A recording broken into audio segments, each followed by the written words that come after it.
Hello, hi viewers. This Pearls TV, you're welcome. Tina David saying hi. Compliments of the season of love. It's Valentine. Yeah, you say Valentine. Yeah. Well, every day should be Valentine in our relationships, in our family, love life, relationships with fellow men. Should show love. But there's that day, that special day that will set apart for lovers, and not only men and women showing passion for each other, but show it is that day where you express love, set apart internationally, where people exchange messages of goodwill, of love, messages in form of text messages, poems, phone calls, So, I am doing this a few days after Valentine. I had my own Valentine, it was good, you know, glorious time. Hanging out, going out, having a meal together, dancing, rejoicing. Yeah, I've noticed that some people have tried to spiritualize it, to say, oh, Jesus is love, the wanting to die, to focus people on the love of God. Yes, Valentine is also an expression of the love of God, because God is the God whose name is love. He is an embodiment of love. So he created what we are expressing during Valentine. So Valentine is eros, that is erotic love. Valentine is also about filial, that is filial love you have towards family, towards your country, towards your friend. So it is not a sin to express love to a woman, for a woman to express love to a man. It is not sinful, as some people want us to say, oh, during Valentine, people do a lot of sinful things. Look, people do a lot of sinful things throughout the year, so please give us a break about that. So keep getting all these messages every year on WhatsApp, Facebook, wherever, saying, oh, try and tell people that they should not be doing these things, they should focus on Jesus. Yes, but there are different types of love. Yes, the God type of love, it's agape. That is unconditional love for humanity. The God type of love, that is God Himself. It's there, unconditional all the time. Humanly possible, we cannot express agape, except those human beings who are completely subject to the Spirit of God.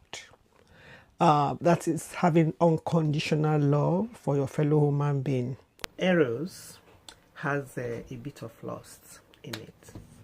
Eros is conditional, unlike agape, which is pure, unconditional.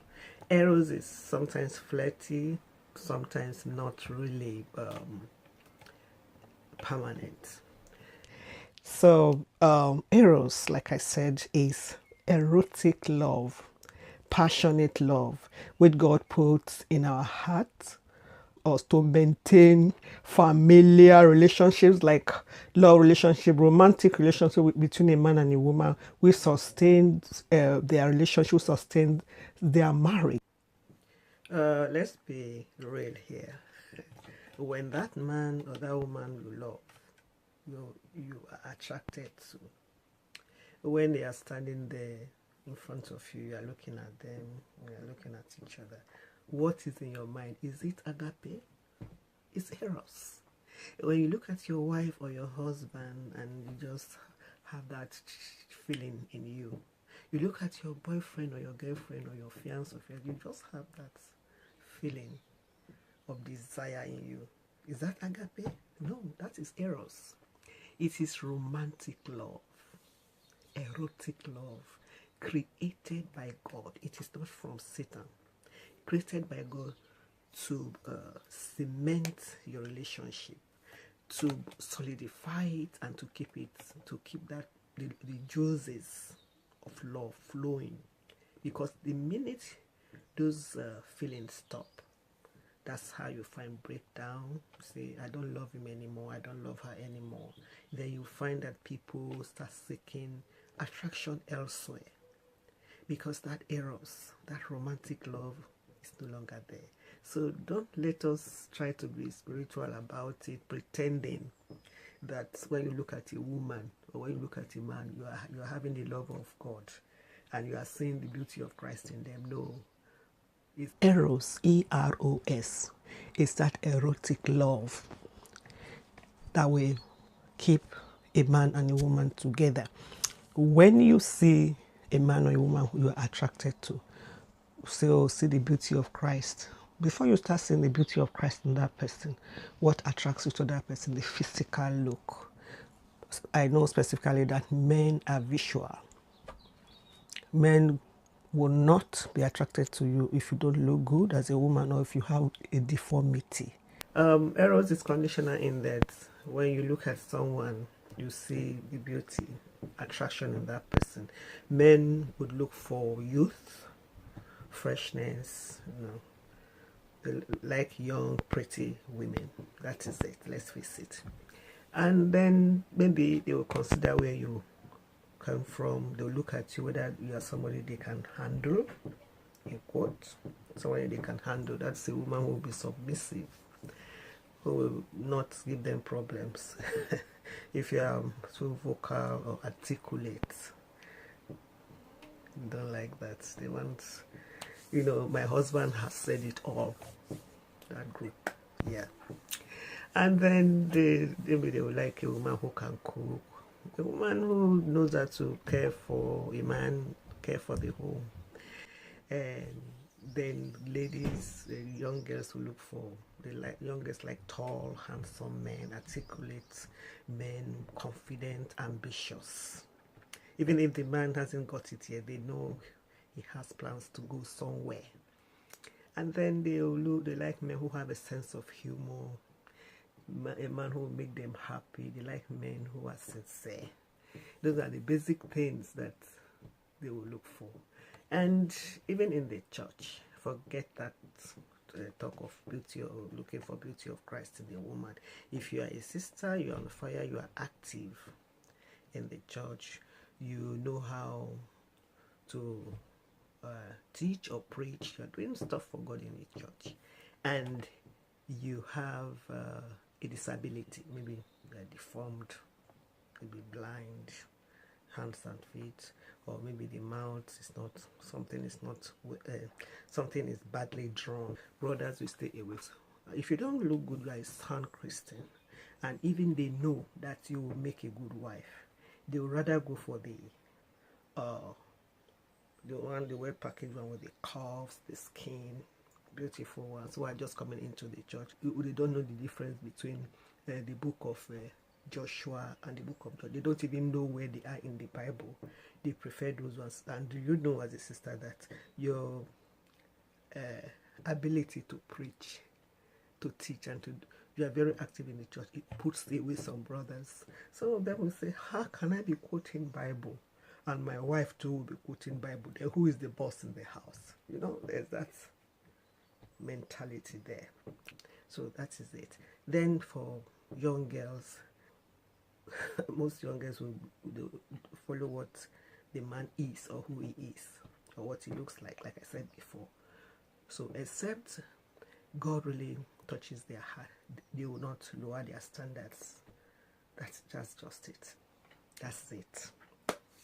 If you are old, maybe divorced, single mother, you have children already, even men of the same age with you, they will keep away from you. Some people will tell you they can't marry outside their race or outside their tribe. Even if they hear an audible voice from heaven telling them to do it, they will not do it. They will tell you they can't marry short men, or they can't marry women who are too fat or too skinny. So that's just errors. Like I said, men are visual. They look for the things they like. They are conditioned by what they see in a woman, the outer package. So if you don't look good as a woman, you don't smell good, you are old, or too fat or deformed, forget it. Except by the grace of God. Those men that are committed, truly committed to the word of God, who allow agape to function in their lives. And how many of them do we have in the church today? That's the difference between eros, agape, and lust. So those are the basic things where I said eros is conditional. There's no need to be in denial about it. There are certain things that men like, and there are certain things that women like. Those are the conditions. But agape overlooks all that. It doesn't mind who you are or what you are, and that is the love of God. So Valentine is about eros, people who are attracted to each other, first and foremost physically. During Valentine is about eros, not necessarily about lust. If you see a man and a woman celebrating Valentine, it doesn't mean they are lustful. They are in love. They are in love. That's not lust. Because before you marry, you have to be in love, isn't it? Or you have to be friends, at least, basically. You have to be friends, even if you are not in love. So that's not lust. It's not a sin to be in a relationship with a man or a woman. It's not a sin. So don't let us over spiritualize Valentine Day and be saying Jesus loves you. This is Valentine. It is not celebrating agape as it is. Of course, eros is an extension of agape. Like I said, it's God created eros, and lust is the perversion of eros. And we know where lust comes from. It's from the pit of hell. Like the Satan perverts everything that is good and beautiful. So that's it. So don't let us go say, oh, they are committing sin, people should stop doing celebrating Valentine, because Valentine has its good points and its bad points. Let's face it. So Valentine is that day, that special day. I live in London, and as we know, London is a place where you see expressions of love between a man and a woman, between families, all the time. Maybe on the street, you see people kissing each other, hugging each other. People will not say, what are they doing? It's commonplace. We see it every day. You see people in prolonged, passionate kiss, hugging each other, just standing there looking at each other's eyes. Valentine or no Valentine. Weeks before Valentine Day, the shops are packed with different paraphernalia of love, cares, lingerie, perfume, chocolate boxes, heart-shaped designs, just to remind people that that day is coming and to attract you to get gifts. Valentine is that day when people exchange gifts. In fact, everybody looks forward to it. Maybe you give gifts to your girlfriend, your boyfriend, your husband, your wife, your parents, your sister, brother, friend, colleagues, neighbors, people that you appreciate, that maybe they've shown love to you, you've been charming during the year. So that day is set apart. But specifically, it's for lovers, because Saint Valentine did an act of love by giving his life because of love. It's good to have a day set apart internationally. I believe it is good to celebrate Valentine. Some people don't believe in it. They said, oh, it's not necessary. It's childish, this, that, well, whatever you think about it. When you see people celebrating, rejoice with them. Don't condemn it. That's their own way of expressing their love at that particular time of the year.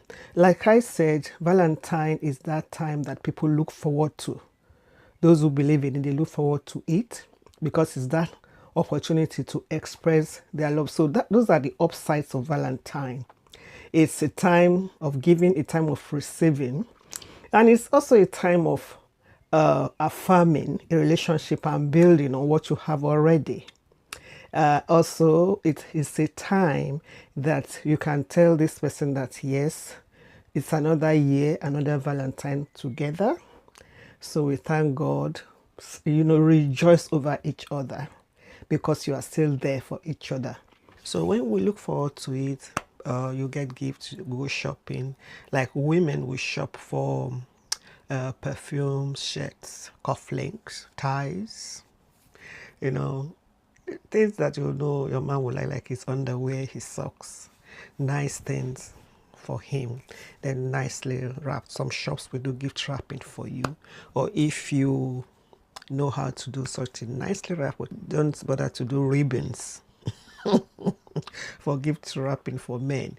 Then the ladies, the men know, they go to shops, they know what their women want, or even if they are not sure, maybe they are not sure of the color, the latest color in fashion during that time. They could ask the shop assistants have been trained for that Valentine season. Say, please, what is the latest color of blouses, shoes, handbag that ladies are using now? And they will show you. So you get something nice for your woman, handbag. Women like handbag, they like perfumes at Valentine. That is apart from flowers. So be ready, you buy those things for your woman.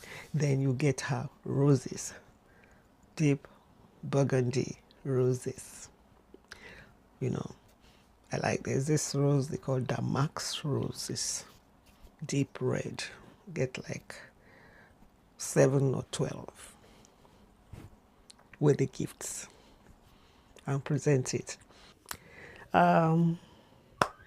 There are so many ways to express your love apart from gifts. Valentine could be extended. That is, let every day your relationship be Valentine Day. And like any other event, major events of the year, it's that time where you can assess the state of the relationship you have with people, especially if you're in a love relationship with a man or a woman. Valentine is that time of the year where you as a wife, especially as a wife, you know the type of marriage you have. Whether it's an open door marriage or an exclusive one, and also if you're engaged or you are in a love relationship and the two of you have agreed that you are going somewhere with that relationship. It's on occasions like Valentine, like a Christmas, or during his or her birthday. That is when you know. But at Valentine, you rejoice over each other. If you have each other, if that man is your man, you are his woman. It's a time to reaffirm your relationship. And even before that day, you find that most single girls, they will be dreaming of maybe this is when he's going to pop the question. Because usually that's when men pop the question at Valentine. After you've had a dinner, maybe you are dancing, so you're just chilling. You say, baby, I've been thinking about us.